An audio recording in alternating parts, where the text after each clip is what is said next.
बताती हूँ नाम क्यों बदलना पड़ता है। ये लोग असफल हो जाते हैं जब ये आतंकवादी संगठन मुसलमान बच्चे को कट्टरवादी आतंकवादी बनाते हैं, तब तो ये लोग फेल कर जाते हैं। फिर ये सोचते हैं कि मुसलमानों की छवि खराब हो रही है, अब उस छवि को सुधारा कैसे जाए। अरे अगर आपको छवि सुधारनी है तो झूठ बोल के, मक्कारी करके, मैनिपुलेशन करके मत सुधारिए।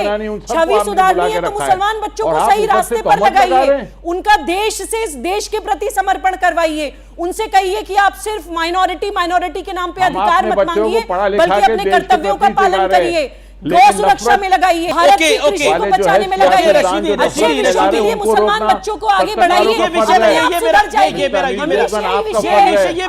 नहीं है, लेकिन मैं फिर आता हूँ आज की टॉपिक के ऊपर आता हूँ। जी अभी शहजाद खान को गुस्सा आ गया। शहजाद खान कह रहे हैं कि ऐसा कैसे बोल सकते हैं। देखिए अभी तक तो क्रिएटिव एक सेकंड, एक सुबह अपनी टर्न पे बोली और विषय पे। ऐसा कैसे बोल सकते हैं? नहीं, अभी आपको गुस्सा आ गया कि ऐसे कैसे बोल सकते हैं। यही तो क्रिएटिव फ्रीडम है। मैंने तो सवाल ही पूछा, आपको गुस्सा आ गया। सवाल आप पूछने पर आपको गुस्सा आ रहा है, आप क्रोधित हो रहे हैं कि कैसे पूछ सकते हैं। ये वाजिब सवाल है। ये आज की जनरेशन के मन में सवाल होगा कि यूसुफ खान साहब का नाम इतना सुंदर था, उन्हें उस दौर में नाम बदलना क्यों पड़ा? ये मधुबाला जी को नाम बदलना क्यों पड़ा? ये लोग नाम क्यों बदलना पड़ा? यही दफन है इसी देश में, इसी मिट्टी में। हाँ तो कौन मना कर रहा है सर? इसी देश की मिट्टी से बने हैं, इसी देश की मिट्टी में दफन है, लेकिन प्रश्न पूछने पे आप गुस्सा कर सकते हैं। बिल्कुल, आप मेरे फादर के बारे में बात नहीं, तो मैंने तो आपसे प्रश्न पूछा कि क्यों करा, क्यों करना पड़ा था ऐसा।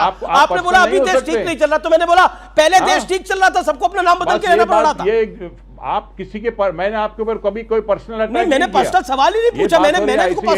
मैंने तो आपको सवाल पूछा सर। ये मत मानो, लेकिन हकीकत दिखाई गई है। हकीकत क्या हकीकत है? सरकार कमजोर नहीं ना, क्या उस प्लेन को हाईजैक करने वाला शंकर था या शाकिर था? क्या उस प्लेन को हाईजैक करने वाला मोहम्मद अख्तर था या भोला था? ये सवाल मैं पूछ रहा हूं आपसे। कौन था जिसने हाईजैक करा? आप बोलिए नाम क्या था? जिसने IC-814 को हाईजैक किया वो कौन था?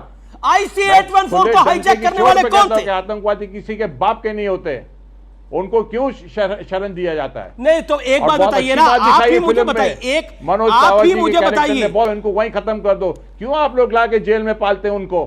ये सब सिस्टम की गलती है।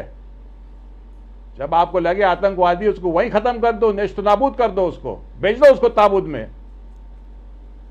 आज उन तीन के वजह से आप लोग की छीछालेतरी हो रही है। जी, एक पहला पॉइंट यह है कि कुल मिलाकर आप पूरी चर्चा को गलत ट्रैक पे लेके जा रहे हैं। मैंने कहीं इस बात का जिक्र नहीं करा और कहीं नहीं बोला कि इन आतंकियों के साथ उनका किसी का कंपैरिजन है। प्रश्न यह है, आपने बोला इस दौर में यह हो रहा है, उस दौर में ये। मैंने बोला तो उस दौर में क्या यह जायज हो रहा था? आपके पास इसका कोई जवाब नहीं है। गौरव भाटिया एंड साजिद रशीदी। साजिद रशीदी, क्या आपको लगता है ये तर्क है कि जिसमें ओरिजिनल नाम कुछ और था और बदल के नाम एक वेब सीरीज में दूसरा नाम डाल दिया गया, क्या आपको लगता है ये जायज है? कई चीजें फिल्मों में जो होती हैं वो एक्टिंग से ताल्लुक रखती हैं। उन्होंने भी, आतंकवादियों ने भी नाम रखा था खाली अपना, उनका कोडवर्ड नाम था ये। आपको उस वक्त दिक्कत नहीं हुई जब बगले बजा रहे थे आप, जब द कश्मीर फाइल आई, 72 होरे आई, हमारे 12 आई, उस वक्त आप बगले बजा रहे थे क्योंकि ये मुसलमानों के खिलाफ था। आज अगर दो हिंदू नाम जो उनके कोडवर्ड नाम थे तो आपको इसमें दिक्कत हो गई और आप इस पर डिबेट लेके बैठ गए। मेरे भाई, आपको पता होना चाहिए ISI के संबंध में बहुत सारे विश्व हिंदू परिषद के लोग और दूसरे लोग भी पकड़े गए।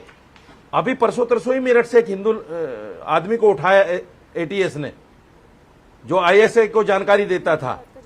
ये सारे जो क्रिमिनल होते हैं, देखिए इनका, शहजाद भाई ने सही कहा, इनका कोई दीन धर्म नहीं होता, इनका कोई माई बाप नहीं होता, एक दिमाग से ये चलते हैं। वो हुआ, बात खत्म हो गई। लेकिन अगर सत्य घटना पे आधारित फिल्म बनाई है तो उस फिल्म के अंदर बताएंगे ना ये कोड नेम था और ओरिजिनल नाम ये था। गौरव भाटिया, अरे भाई, किताब इस पर तो बाकायदा किताब लिखी हुई है। किताब में थोड़ी लिखा हुआ है सब कुछ। किताब में तो उनका नाम कोडवर्ड नेम ही लिखा हुआ है, किताब में ओरिजिनल नाम भी लिखा हुआ है। अरे तो फर्क क्या पड़ गया?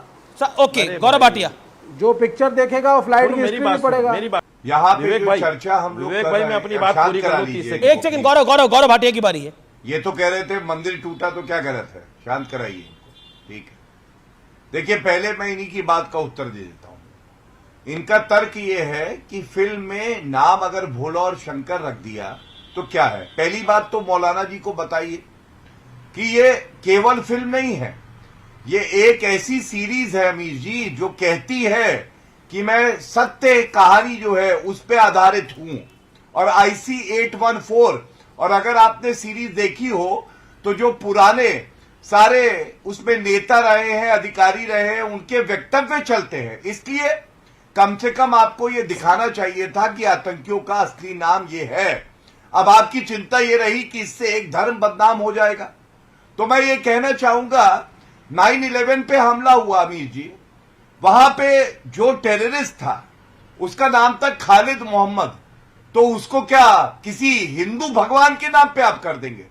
ये तो इतिहास है ना कि अगर कोई इस्लामिक व्यक्ति है, वो हमला करता है, आतंकवाद करता है, इस्लामिक स्टेट है, तो आप उसको इस्लामिक स्टेट ही कहेंगे, आप नाम नहीं बदल सकते। इसी से हिंदुओं की भी भावनाएं आहत होती है।